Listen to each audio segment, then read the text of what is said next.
Okay, so let's talk about the potential energy associated with a collection of point charges. So in the previous video, we talked about if there's some electric field there that's provided by another set of point charges, what's the potential energy of a point charge I move around in that electric field. But now let's imagine that we're just assembling point charges together. Okay, so one of the point charges or several of the point charges produces an electric field that now another point charge that I've identified will experience, and I have to do work to place it. So let's start with the simplest situation. Let's place one point charge Q1 here, okay, and to put the point charge there costs nothing because there's nothing around it right now. I don't have to do any work. So if you imagine all the charges are out at infinity, way far away from each other, I bring charge Q1 in, place it there, and I don't have to do any work, okay. But now I'm going to take a second point charge and bring it in close by. In the sense I'm thinking about assembling this collection of charges and how much energy it takes to do that. Okay, so I take a second charge and I bring it in from infinity and I put it right there. Okay, so that they are a distance r1, 2 apart. And now the question is, what's the potential energy of this system? We know that if the two charges have the same sign, they're going to want to repel. As I think about assembling them, what I'm doing is thinking about holding the charges in place as I move the other charge towards it. Of course, if I were to let these charges go, they would fly apart. And the question is, how much energy would be released if I let them fly apart? And that's what we're going to calculate. Now what we'll do for this case is just pick the origin to be at one of the point charges to make life easy. So I'll pick the origin to be at point charge 1. And so my R12 in this case is just going to be, if I made a vector, because I'm going to think about the electric field of 1 on 2, it's just going to be R hat. Okay. Now the electric field that 1 produces is going to be Q1 over 4 pi epsilon naught R1 squared, not R1 squared, sorry, R squared, because I've defined R12 to be R. Okay, there we go. And so now the question is, how much work do I do? So if I want to calculate the potential energy of this system, then what I need to do is calculate the work required to assemble these two charges together. Okay, and so that work that I have to do, well, let me just write this first. Oops.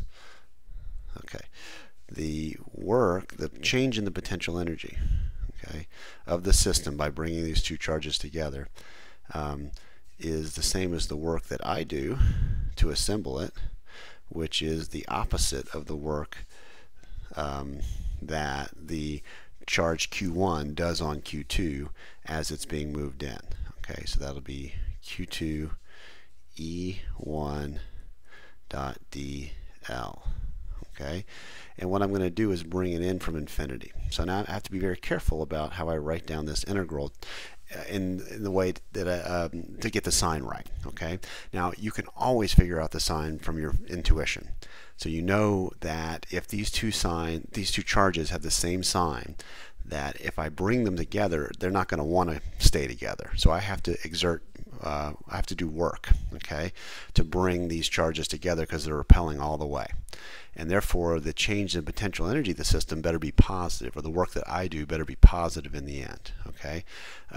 If they're different sign charges, then I know that they want to attract each other. So I actually have to hold back charge 2 from running all the way into charge 1. So in fact, I can extract energy from that interaction. And so I don't have to do any work. In fact, I can gain energy by letting those two attract each other. So in that case, the work done by me and the sign of the change in the potential is negative. Okay. All right. So let's think about it mathematically. How do I get this expression to give me that right sign? Now, if I look at let me redraw my system here. Here's Q1. Here's Q2. And what I'm going to do is bring Q2 in out from infinity over here, okay, where there's no force on it, and bring it all the way into this location, which I'm going to call R. Okay. Now, if I look at this, there's two ways to go about writing down this integral. So if I look at it literally, my path here is going to be negative r hat dr, because I'm going against the direction of the r hat vector. Okay.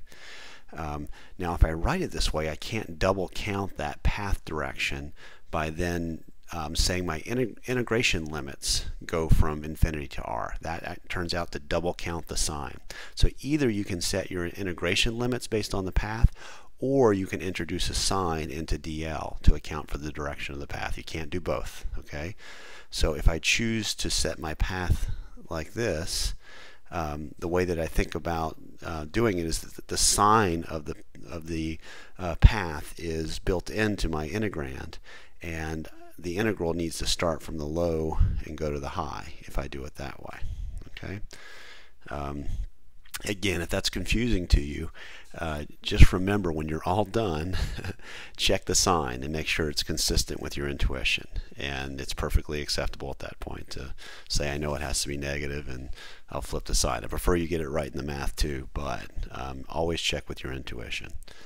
Okay, so if I take this convention where I use a negative r hat d har for the integral, my delta u is going to be minus, now I don't change the integration limits, I say r to infinity, okay, q2, now e1 I'm just going to write out, it's q1 over 4 pi epsilon naught r squared, okay, now I'm going to use an integration variable, we'll call it r prime, because I've got r down here in the limits, okay, and then I have an r hat, and then dot dl, so I get minus r hat dr prime.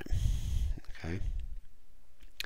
All right, so I'm going to finish that integral on the next page, but let me just, I'll flip over here.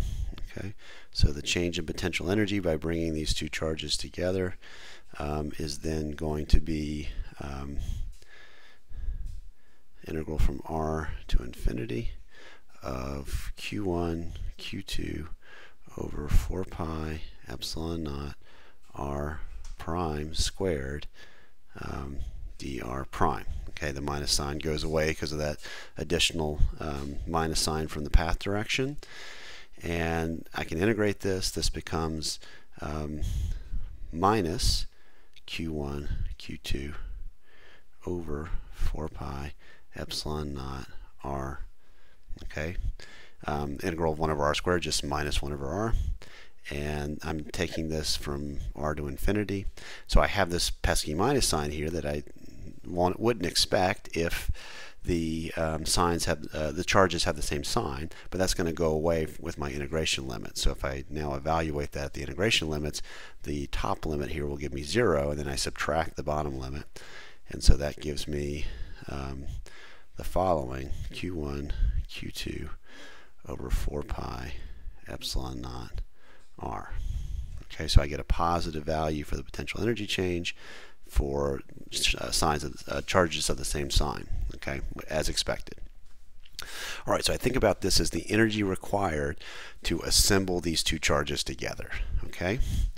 I could also think about not moving charge Q2 from infinity, but bringing it in, moving it in two different locations in the presence of this other charge. So for example, if I have Q1 sitting here and Q2 starts here, and then I move it over to this location. So here's location A, here's location B.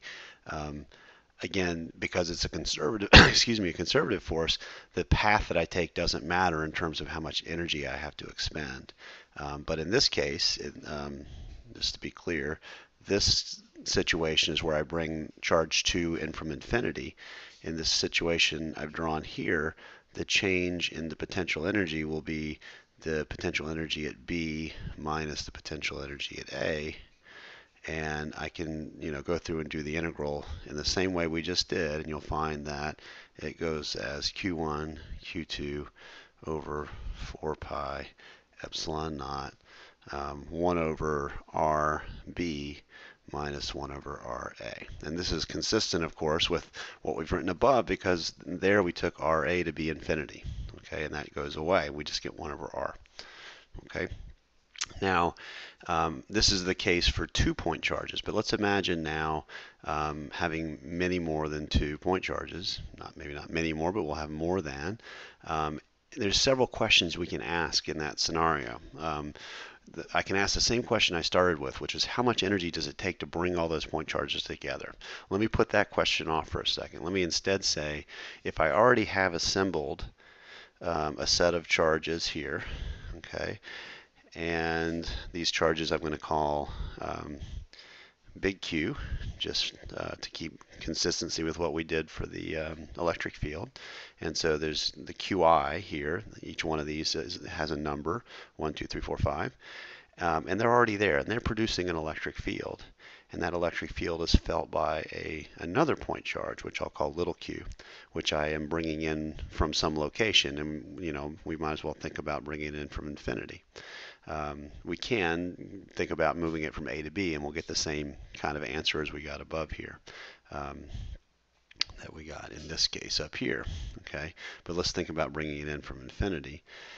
In that case, the procedure is the same, but now when I calculate the electric field, I have many different point charges that are involved with different locations. So what I can do is think about each of these interactions independently. So I have an interaction of Q with charge big Q number 1, big Q number 2, big Q number 3, and the energy required is additive. So what I can do is think about bringing in charge Q and thinking just about one big Q at a time, and I'll add up the energy in each case. So each one of those, because the electric field is additive, right? So the electric field you get by superposition is going to be the sum of all the QIs over 4 pi epsilon naught Ri squared Ri hat, or that's defined the same way we did it before. I'm basically going to get a sum over many integrals when I do my work equals integral of QE dot dl. I can break the electric field up into into these terms and do an integral, and I'm going to get the same answer for each one. The same answer being it's going to be Q little q big Q over 4 pi epsilon naught big R to the first power will be the potential energy. Let me just write that down, okay, without going through the detailed proof, but you can show that the change in the potential energy in this case can be written as Q times now the sum of QI over 4 pi epsilon naught Ri.